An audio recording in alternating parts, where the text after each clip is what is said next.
कभी भी ऐसे टर्म में लिखा रहे, ठीक है, तो ये फार्मूला का हम लोग यूज करेंगे। क्या होता है सी बाई एस, सी की बात किया जाए तो यहाँ पर 1/3 हो जाएगा। बस देखिए ऐसे क्वेश्चन बहुत सारे जो है ना थीटा की वैल्यू के रखने पर भी आप लोग को बन जाएंगे। बस ये ट्रिक को आप लोग को याद रखनी है। ये लिख सकते हैं यहाँ पे एक कंसेप्ट वाली बात है कि sine square theta plus cos square theta क्या होता है 1 होता है। अब ये 1 हो गया और आर कितनी बार है, यदि प्रोडक्ट करेंगे सारे के सारे तो कितनी बार है यहाँ से हम लोग देख सकते हैं x square minus sum of root. नमस्कार, गुड मॉर्निंग, गुड इवनिंग, कैसे हैं आप सब। तो आज के इस सीरीज में हम लोग बात करेंगे। सबसे पहले पहला क्वेश्चन देखिए और सेलेक्टिव क्वेश्चन देखिए। क्वेश्चन है कि मान के चलिए if alpha and beta are the roots of the equations 3x square plus 2x plus 1 equals to 0 then the equations with roots. देखो यहाँ पर रेसिप्रोकल का खेला है। रेसिप्रोकल की बात करें तो यहाँ पर आप लोग देख सकते हैं, देखिए ऑप्शन भी दिया गया है। आप सबसे पहले बात करें तो alpha and beta are the roots, ठीक है, इनका 3x square plus 2x plus 1 equals to 0। अब यहाँ से देख सकते हैं कि अल्फा प्लस बीटा यदि कोई पूछे तो क्या होता है क्वाड्रेटिक इक्वेशन में माइनस बी बाई ए। तो माइनस बी बाई ए की बात किया जाए तो -2/3 बोल सकते हैं, बिल्कुल। अब यहाँ से देखिए इसको समीकरण फर्स्ट मान लो। अब अल्फा इंटू बीटा यदि कोई पूछ दे तो क्या होता है सी बाई ए। तो सी की बात किया जाए तो यहाँ पर 1/3 हो जाएगा। अब इसको हम सेकेंड इसको मान रहे हैं तो अब देखिए क्या होगा।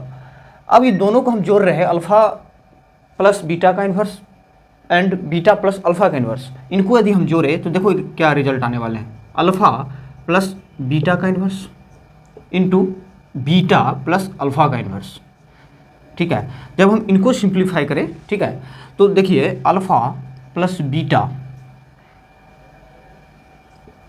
प्लस 1/बीटा प्लस, अब देखो इसको इंटरचेंज भी करेंगे तो पर भी एक ही आंसर आएगा, ठीक है। तो 1/अल्फा 1/बीटा कर सकते हैं। अब देखो 1/अल्फा प्लस बीटा -2/3 होगा कि नहीं, बिल्कुल होगा। प्लस अब यहाँ से देख सकते हैं, अब देखो अल्फा बीटा को इसको एलसीएम लेंगे तो बीटा प्लस अल्फा, तो ये क्या होता है बीटा प्लस अल्फा यहाँ से -2/3 इंटू 1/3। अब इनको यदि हम सिंप्लीफाई करें सारे के सारे तो ये क्या हो जाएगा यहाँ से माइनस में 8/3 हो जाएगा, ठीक है। अब एक स्टेप तो क्लियर हो गया, अल्फा प्लस बीटा तो निकल गया। अब अल्फा इंटू बीटा यदि निकालेंगे तो क्या होगा, यहीं से देख लो आप, यहीं से इसी में देख लो, अल्फा प्लस बीटा का inverse into beta plus alpha का इन्वर्स, ठीक है, बिल्कुल। अब यहाँ से देखिए तो अल्फा इंटू बीटा इसको मल्टीप्लाई करें तो ये क्या हो जाएगा, अल्फा इंटू बीटा हो गया इंटू अब अल्फा इंटू अल्फा का इन्वर्स, ठीक है, plus beta inverse into beta, ठीक है, plus alpha inverse into beta का इन्वर्स होगा कि नहीं, बिल्कुल होगा। अब यहाँ से देखिए तो अल्फा इंटू बीटा क्या होता है, अल्फा इंटू बीटा 1/3। अब ये तो 1 ही हो गया, प्लस 1 ही हो गया। अब प्लस अब देखो 1/अल्फा प्लस 1/बीटा लिख सकते हैं, बिल्कुल। अब इनको यदि हम सिंप्लीफाई करें यही कोने पे, देखो छोटी से कोने पे, ठीक है, तो क्या होगा, देखो बीटा प्लस अल्फा। अब बीटा प्लस अल्फा की बात किया जाए तो -2/3 और यहाँ से 1/3। अब देखो इनको यदि सिंप्लीफाई करें ऊपर से, ठीक है, अब इनको यदि सिंप्लीफाई करें, ये तो यहाँ से तो 2 हो गया, यहाँ से तो 2 हो गया, अब यहाँ से 1/3। अब इनको यदि सिंप्लीफाई करें ये ऊपर जाके तो ये क्या हो जाएगा एलसीएम लेके, तो ये हो जाएगा 16/3, ठीक है, 16/3। अब हम टोटल तो लिख सकते हैं, टोटल इक्वेशन तो लिख सकते हैं, क्या होता है x square minus sum of root x into plus product of root लिख सकते हैं, बिल्कुल लिख सकते हैं। अब देखो तो एक्स स्क्वायर माइनस, अब यहाँ से देखो सम ऑफ रूट्स की बात किया जाए तो क्या आ गया यहाँ से माइनस में 8/3 प्लस प्रोडक्ट ऑफ की बात करें तो 16/3 होगा कि नहीं, बिल्कुल होगा। अब इनको एलसीएम लेंगे, ठीक है, तो हम लोग देख सकते हैं 3 ऊपर चला जाएगा तो 3x square minus 8x plus 16 आ जाएगा, ठीक है। तो A4 आंटी जी आपका करेक्ट आंसर होगा, ठीक है। तो हम लोग यहाँ से देख सकते हैं। तो ऐसे ऐसे क्वेश्चंस आपको एग्जाम्स में पूछते ही पूछते हैं, ये पूछा गया क्वेश्चंस हैं, ठीक है, ये पूछा गया क्वेश्चंस हैं। हम लोग देखिए रेसिप्रोकल है तो हम लोग कैसे इंटरचेंज करके क्वेश्चंस को हम लोग सॉल्व कर दिया। तो देखते हैं second number question. Second number questions की बात किया जाए तो देखिए सबसे पहले ये त्रिकोणमिति का क्वेश्चंस हैं, और त्रिकोणमिति के क्वेश्चंस देखिए ऐसे क्वेश्चन बहुत सारे जो है ना थीटा की वैल्यू के रखने पर भी आप लोग को बन जाएंगे। सबसे पहले यहाँ पर देखिए कंसेप्ट वाली बात यहाँ पर सीखिए। सबसे पहली बात किया जाए तो देखो 1 plus cot theta minus cosec theta है। अब इनको हम क्यों ना इसको चेंज कर ले। जैसे ही इसको चेंज करेंगे, ठीक है, तो यहाँ पर हम लोग देख सकते हैं यहाँ से 1 plus cot theta minus cosec theta है, बिल्कुल। अब यहाँ से 1 plus tan theta plus sec theta. अब यहाँ से हम लोग देख सकते हैं 1 प्लस कॉट थीटा को क्या लिख सकते हैं, cos theta into sine theta लिख सकते हैं, बिल्कुल। माइनस 1 अपॉन साइन थीटा लिख सकते हैं, बिल्कुल।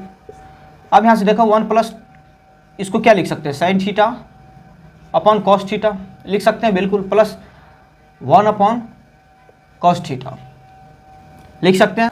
अब यहाँ से देखिए इनको हम क्या करेंगे, सबसे पहले एलसीएम करेंगे। एलसीएम की यदि बात किया जाए तो देखिए sine theta into cos theta, ठीक है।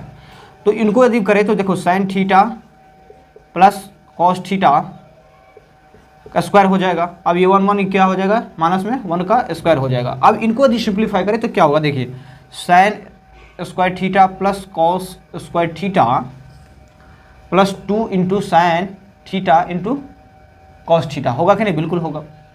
माइनस में 1 आ जाएगा यहाँ से। तो हम लोग यहाँ से देख सकते हैं sine theta into cos theta, और यहाँ से देख सकते हैं यहाँ पे एक कंसेप्ट वाली बात है कि sine square theta plus cos square theta क्या होता है, 1 होता है। अब ये 1 हो गया तो ये तो 1 कट ही गया, माइनस 1 प्लस 1 कट ही गया। अब देखो sine theta cos theta cut गया, तो यहाँ से क्या आंसर आ गया, 2 आंसर आ गया कि नहीं, बिल्कुल आ गया।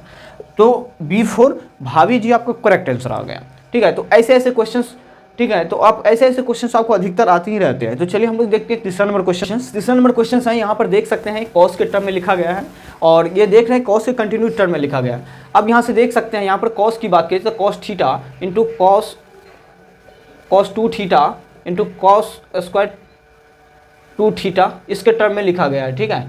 कॉस 2 के पावर n-1 इंटू थीटा, ठीक है, इनके टर्म में ये लिखा गया है। तो सबसे पहले बात किया जाए तो ऐसे क्वेश्चंस में हम लोग क्या करेंगे, सबसे पहले क्या करेंगे, देखियो साइन 2 के पावर n थीटा अपॉन 2 के पावर n साइन थीटा, ठीक है। बस ये ट्रिक को आप लोग को याद रखनी है।